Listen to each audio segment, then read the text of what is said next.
ये जो पोखरा आप देख रहे हैं, ये पोखरा बाबू साहब चौक से आगे मुरली मनोहर मंदिर के पास का है।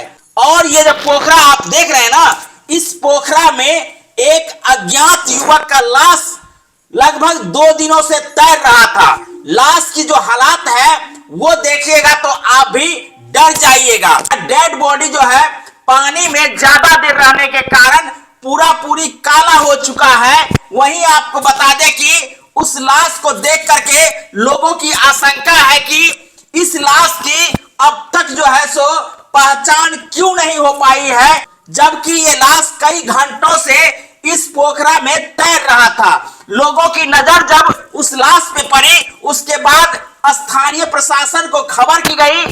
लोगों ने उस लाश को निकालने का भरसक प्रयास किया, लेकिन कई घंटों तक जो है उस लाश को निकालने की जो है जद्दोजहद मेहनत की गई।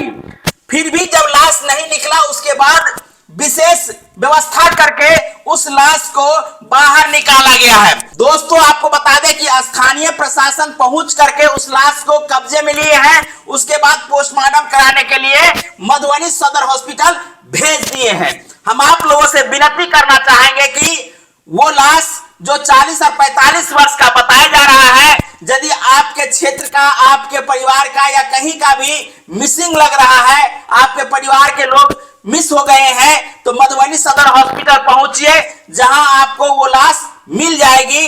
और आप लोग इस वीडियो को ज्यादा से ज्यादा शेयर कर दीजिए, ताकि किसी न किसी परिवार का वो सदस्य होगा जो मिस हो चुके हैं।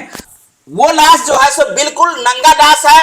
उनका जो कपड़ा है वो पोखर के किनारे में मिला है, जिसकी तहकीकात एफएसएल टीम जो है सो कर रही है। वहीं आपको बता दें कि उनका जो बॉडी कंस्ट्रक्शन है, उसको लेकर के लोगों की ढेर सारी आशंकाएं हैं।